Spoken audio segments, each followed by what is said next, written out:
Dr. Kelly Watson here, and today I'm going to talk to you about research methods and specifically turning your research question into a study. And you may have had some of this already. I just want to make sure that you're ready to do that for the purposes of this class and going forward. So obviously, if you spend some time creating good research questions, meaning that you've got, something that is very clear, specific, not vague, not too broad, you're not trying to boil the ocean. It's researchable. It's something if you have the time and resources that you can actually get done, and that it's of interest and actionable and all those great things. Assuming that you've done that, the next step you want to go through is a clarifying step to make sure that all of the constructs or things that you're trying to study are clear and that your overall question has a clear purpose. So, and generally it comes down to figuring out what the verb is that you're trying to, what is the verb that describes your study? So are you trying to understand something, explain it? Are you trying to test something? Are you trying to generate a new theory? Are you trying to create a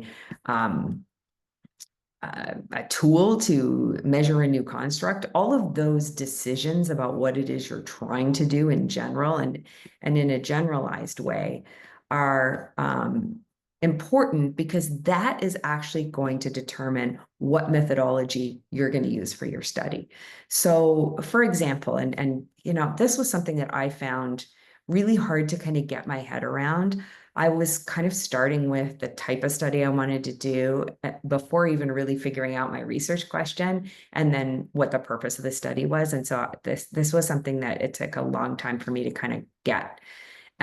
So for example, and I put a guide in your materials for you that's at a very high level, very generic level, but essentially, if the question type is something that you want to understand what is happening, what is this phenomenon? Why does this happen? Those are questions that tend to be best answered with a qualitative study. So you're going to try to do a case study, or you may do, a bunch of interviews, and then you're going to, try to find themes. You're going to create themes kind of from the ground up, and then you're going to develop an explanation for something. So that generally is a qualitative type of a study. If you're trying to explain a relationship or even define a relationship between two things, so you want to see, what is a relationship between X and Y, that's probably going to be a quantitative study. You're going to want to do a regression analysis. You're going to want to do a comparative analysis. And that is where you will take those constructs, sharpen them up, make sure they're measurable, and go find a scale or some way of measuring it. And you're probably going to do it in a survey. You may do it in a public data set, but you're probably, if it's a survey, you're going to need to find a scale that someone's used in the past to measure that. If you're trying to describe what is happening, again, you may end up using some kind of a survey for that, and you may also use some archival data to, again, look at a top line version, but that is also going to be more of a quantitative study. If you're trying to figure out what is an intervention that could work in a context, or does this intervention that we've tried work, then that's going to be an experimental type of a design. And it's a great way to also understand what causes something. Like, is there a causal relationship between these two variables? That's when controlling the environment so that you just have those variables in the form of an experiment or even a longitudinal study, that's going to be more the methodology used for that. So again, research question, and then you're going to really get down to the purpose of the study, and that's going to tell you what methodology that you want to use for your study. Once you figured out the methodology, then you have to design it, come up with a research design.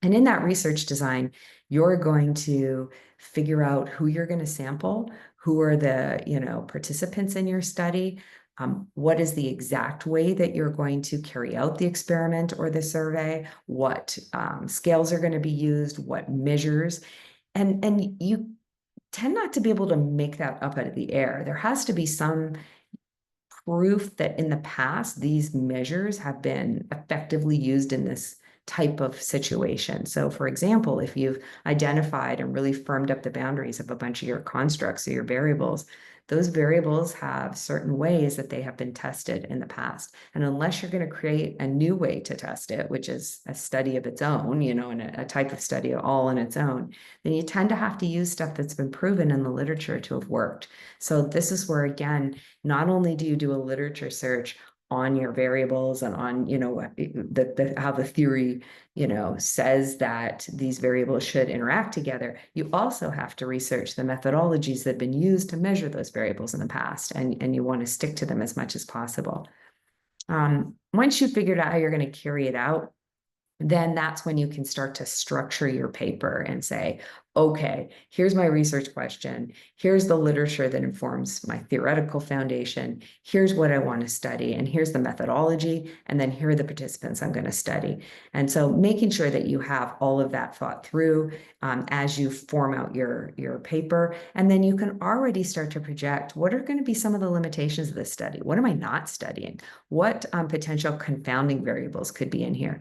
And it's important to think about what the limitations of your study are going to be before you set up your study, because if those limitations are going to be deal killers for the study, meaning that they're going to limit it so much that you're never going to get it published, then you want to be able to address them. And it may be in the form of controls that you add, additional controls or things like that. But if your limitation is something that is not earth-shattering, but could be, fodder for future study, then that's okay. Just make sure you're aware of the limitations and that you're making a conscious decision about them right now. Because if it's going to be something that's that a reviewer is going to call out in a peer review and make you gather more data, that's going to be timely, time intensive and expensive, and probably you'll get your paper rejected. So you do want to make sure you're anticipating that stuff in advance. And again, the existing literature will showcase that. Some of that comes from just experience. And so this is where having co-authors who've done it before can be very helpful. But some of it actually will show up as something in the literature. And I'll give you an example. Self-report measures are often problematic in the leadership literature. Asking someone to explain their cognitive process or explain what they think is going on about something, while it can be helpful, can also be limiting because people have all kinds of unconscious biases and things that they're unaware of.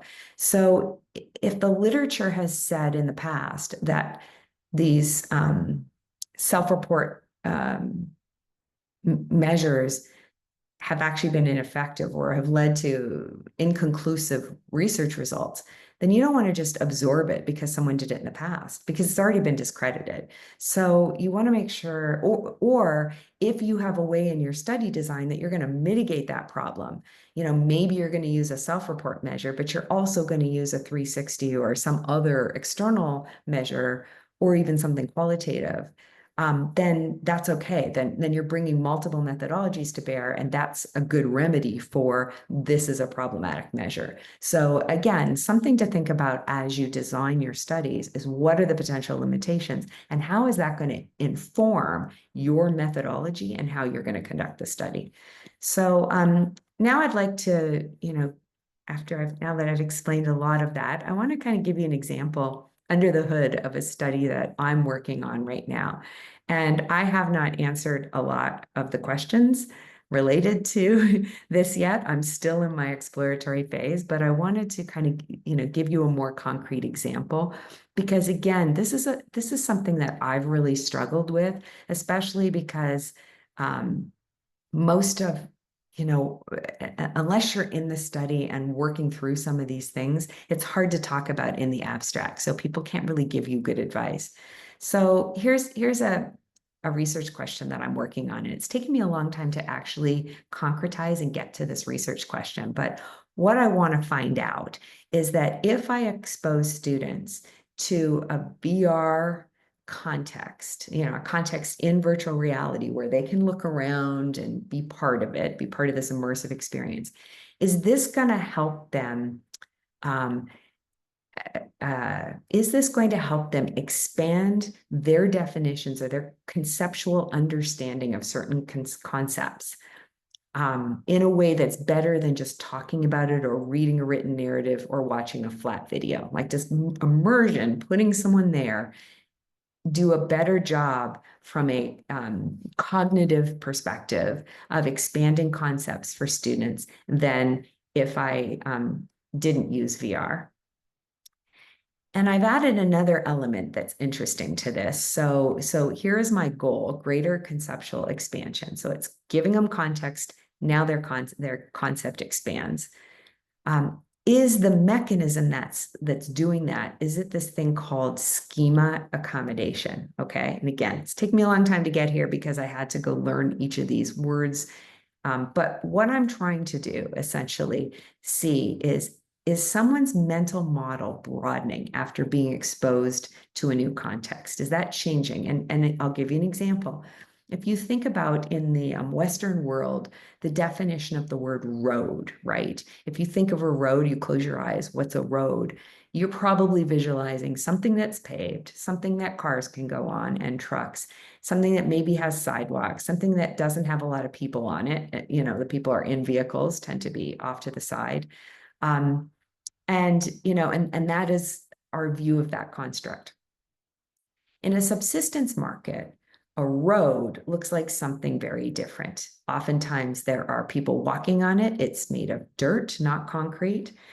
It may have motorcycles on it. It rarely has transport trucks with big,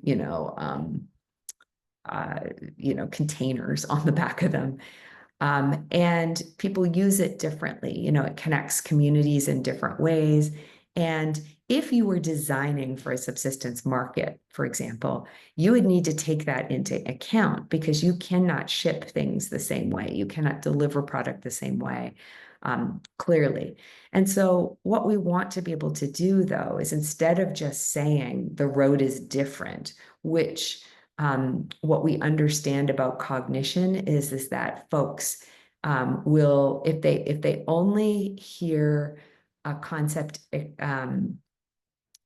different examples of a concept, it doesn't actually widen their concept. It actually puts them into the position of thinking that my concept is right, that concept is wrong or different, but becomes minimized. They don't actually design for that context. They design for the Western context. And so it's a very top-down mentality.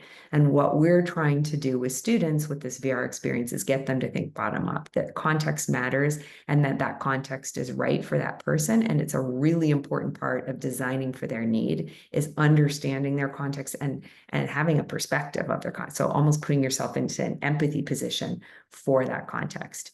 So this is why my research question is what it is. Here's a model of it. So I want to be able to take these concepts, which have been, defined from a top-down perspective for most of the students, immerse them in a context, change that schema for them, which is a mental cognitive process, and then expand or reframe those concepts for them and make it more expanded, because when they're expanded, they can design more holistically.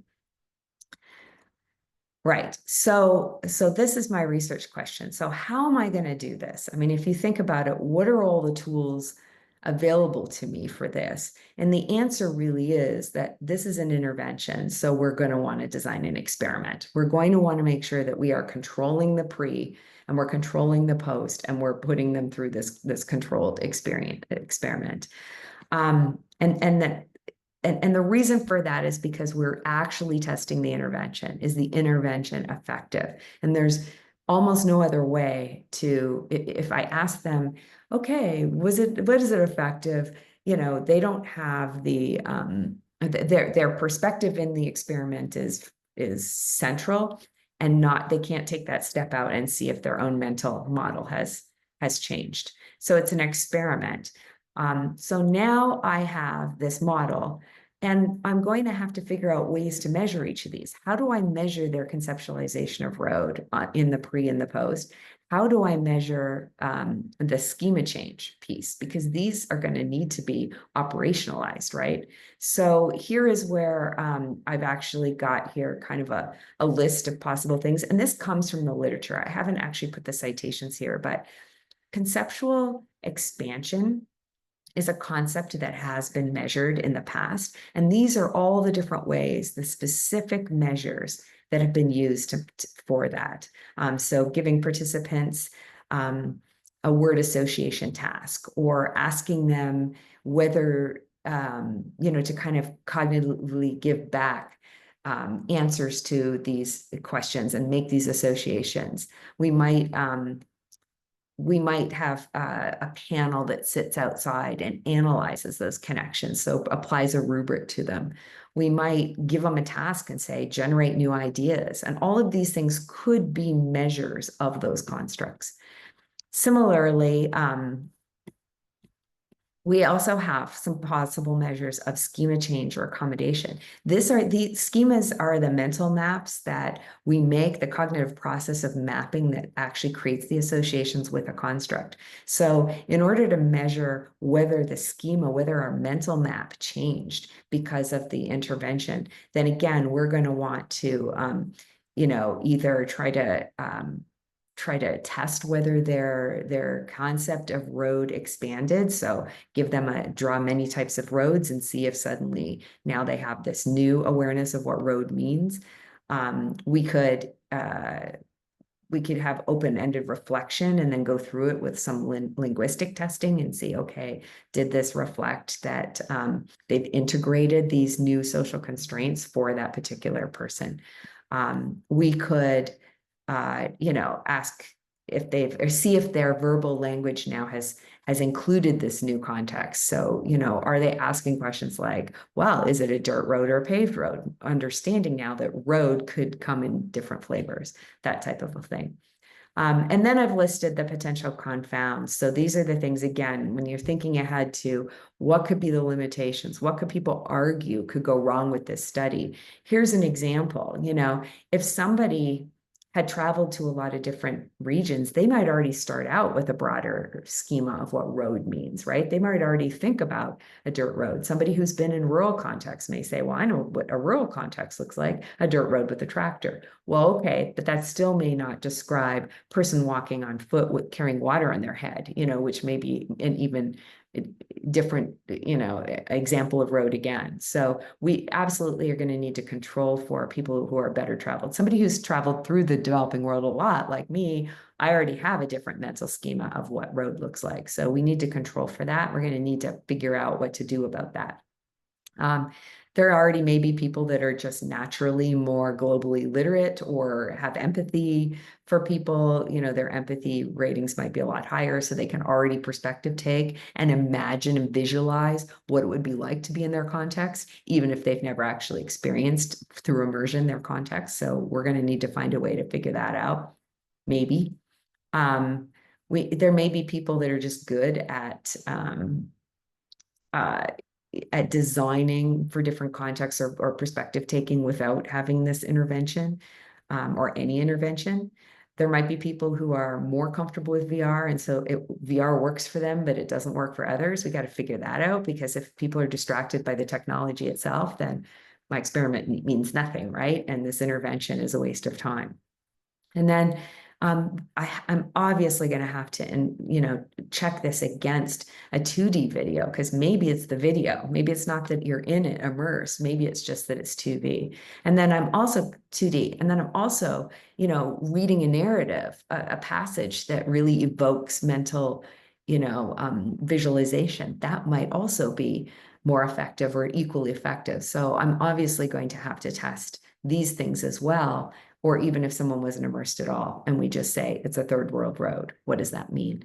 So I'm definitely going to have to consider all of these things in my design. And that's why I've created this document as I'm going through. And really this picture helps to really concretize what are the variables that I'm studying. What is this? It started with just, does putting them in the VR immersion, does that make them better designers?